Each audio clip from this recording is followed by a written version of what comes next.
Propaganda, according to the Merriam-Webster Dictionary, is the ideas, facts, or allegations spread deliberately to further one's cause or to damage an opposing cause.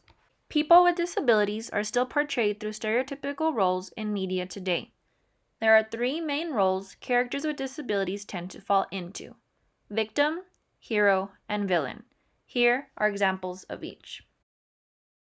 In the movie You Before Me, a woman falls in love with a man who is paralyzed after a motorcycle accident. The disabled man cannot find happiness within himself since his life-changing accident. Although he has found happiness through love, he does not change his mind to end his life through euthanasia.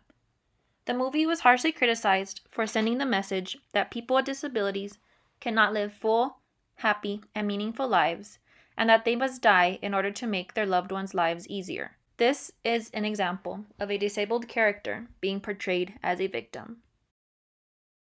Next, Stella Young, a comedian and journalist who was disabled, gives examples of disabled people being used as an inspiration.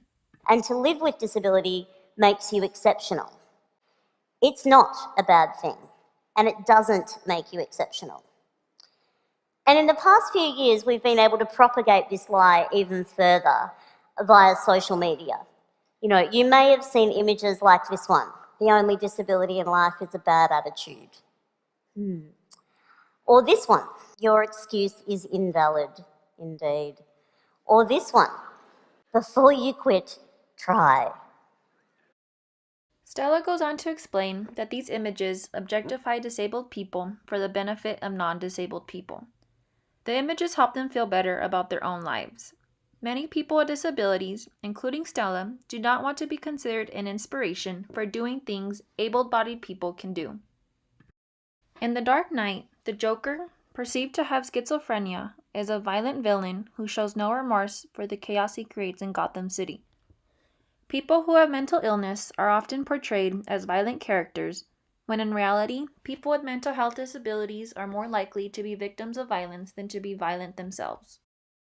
Now here are more realistic portrayals of people with disabilities. As explained in Willard and Spackman's Occupational Therapy, Chapter 2, occupational therapy has a long history of helping people with disabilities. In the late 18th century, society began to treat people with mental health disabilities more humanely. Children with disabilities were given the right to an education in 1975 through the Education for All Handicapped Children Act, now called the Individuals with Disabilities Education Act, which added another area of practice to the field of occupational therapy. In 1990, the Americans with Disabilities Act was passed in order to give people with disabilities the right to access public services, transportation, employment, and education. Practicing occupational therapists should take time to analyze how current media portrays people with disabilities because it can affect their interactions with patients. As stated by Lawler and Mattingly in Willard and Spackman's Occupational Therapy, even films or television shows that present portrayals of illnesses or disabilities or health and therapeutic practices that may be disturbing, demeaning, or inaccurate can provide important experiences for clarifying beliefs and philosophies that are critical to the provision of efficacious, collaborative, and compassionate family-centered care.